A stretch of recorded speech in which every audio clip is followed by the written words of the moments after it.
Kids, he fucking eats bananas with the peel still on. Because Choco Scoots is a fucking idiot and ate the peels. What? Why? I scrolled up. Are the peels tasty or something? No, they're not. Then why eat them? He's just an idiot. He doesn't understand the concept of peeling. The peels are good for you, though. There's some discussion about shoving a banana up their ass. The banana rounds came with the peels still on them, or something. Yeah, you take those off, dude. Slices! Fucking slices! Ah! Choco Scoots, so fucking peel them. They are literally the size of a quarter. And stop calling them rounds. Who does that? They're called banana cylinders. I don't fucking know. I can't take this. I am crying now. I am so confused. I'm crying because I'm laughing so hard. Just what the fuck? Who eats the peels? Holy fuck. He does not peel his bananas. Choco Scoots does. You do peel them. What the shit? Choco Scoots. Well, you did. No shit. Please tell me you weren't eating bananas with the peel all this time. Why do they come with the peel still on? It's a fruit. Fuck you, that's why. How long have you been eating them like that? Haha, oh, like 3 years? Fruits come in their own packing materials, dude. Oh my god. I'm fucking Korean. We don't have fucking bananas in our country. No one taught you? Why would they? Why do they come with peel still on? What the fuck? It's a fruit. That's like asking why oranges come with a peel on them. Did you ever look at a monkey? No. Oh my god, Choco Scoots, please tell me you peel your oranges. Dr. Cades, or any fruit. Yokoshi, yeah, I use a knife. Before you learn the hard way, pineapples also need to have their peel removed. Don't eat orange rind either. I've never eaten a real pineapple before. Wait, no, I have, but like the fruit. Don't eat mango skin either. Whole. Ziggy, please. I can't stop crying. Not from a can. Apples too. Plums, help me. Zogzor, plums. Yokoshi, please, baby. You too. Yes, some stupid guy has left Berrytube. Not really plums. It's super poisonous. That's what I want. I want a plum. Shut up. How long have you gone eating banana peels? Plums are simple. Oh my god, just this whole conversation.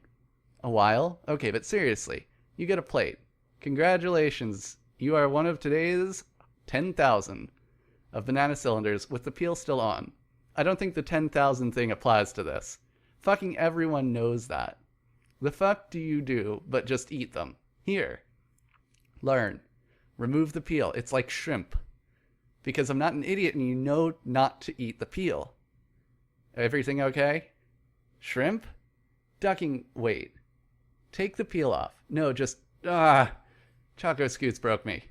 Please. Please. He eats the fucking shrimp peels too. Please tell me you don't eat shrimp with the shells on. Oh my god. Although you can eat shrimp with the shell on. If they're cooked well. The peels come off. Can? Before the cylinders? You eat bananas with the peels on too. Cylinders. Oh my fuck. Oh my god, no. Someone made a filter. Fuck you all. I'll eat my bananas whatever damn way I want. What did he do? What did he do? From the side with the peels on. I'm afraid to type things now. Okay, that's your prerogative. I can't say cylinders. You just did. Well, no one can. You literally just did. Well, I can say cylinders, cheat or something. Need to know what you're saying. But not, I want to say. He's saying hornswoggle. Can't say cylinders, say cylinders. Peels?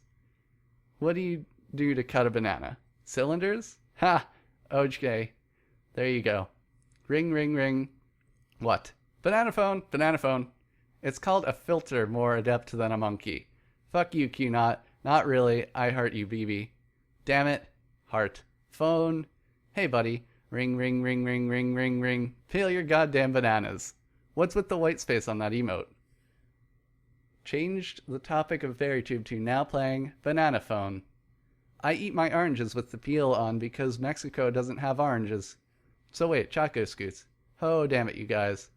How are you getting these bananas already as little cylinders with the peel? Who sells bananas that way? They would go bad in like 20 minutes. They didn't sell them like that. The kitchen staff at the elementary school handed them out to us. And I ate one, and one of the kids told me I was eating bananas wrong. So that's why the kids were making fun of you. Because you didn't fucking peel it. I just texted a friend about you. I can't do anything right. Heart. So now I have something to talk to him about tomorrow. Choco Scoots has left Berrytube. Banana Scoots has joined Berrytube. Banana Flip.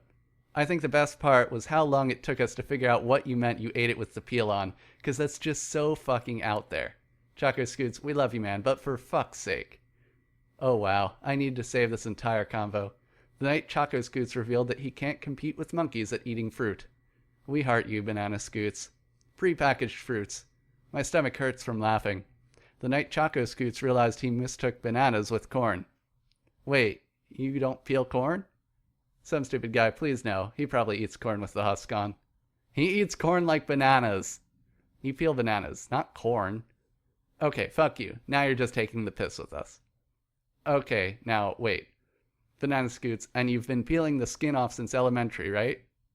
Yukoshi, he peels off the corn and just eats the middle part. No, seriously, you don't peel corn. How do you think corn looks when it's growing? If you do, you ruin the kernels. Some stupid guy. Oh good lord, it's probably true. The fuck kind of person eats corn raw? You have to cook it. You have to leave the peels on to cook it. Or you ruin the kernels. You could eat it raw. Flutter, why? I wouldn't. Are you... No, please.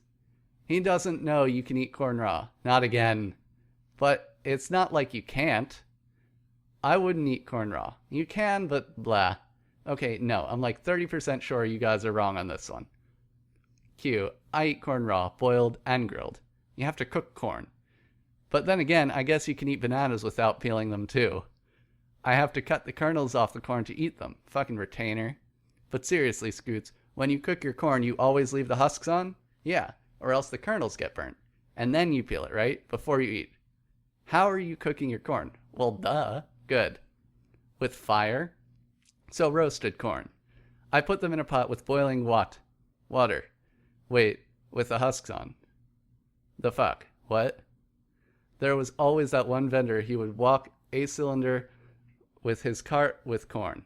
No, you don't need the husks. No, you're not doing this again. Peel your fucking food, man. Scoots, please. I'm right on this. You put the corn with the husks into the pot. Jesus Christ, Banana Scoots. Oh my god, help us. Help, Weedwoof. Banana Scoots, you eat muffins with the paper wrap too? Well, I've lost it. Some stupid guy. No, I don't. I need an adult. I have to say again, I love you, Scoots. I feel we could make a fortune if Scoots made a cooking show on YouTube. I'm not an idiot. Q, yes, cooking with Scoots. Q, holy shit, I'd watch it. Me too. Banana Scoots, please. Rule number 1, no peeling. Ha ha ha ha. Make a YouTube cooking show. Cause poor little Scoots don't know how. I'd probably have an aneurysm, but still, I'd watch. Everything is edible. Don't waste the peels. Where you eat banana peels and cook corns with the husks. My vitamins. Don't heat up the water, you'll hurt the kernel's feelings. Every week, eat a new peel. Some stupid guy. Oh my god. Just make the worst fucking cooking show on the planet.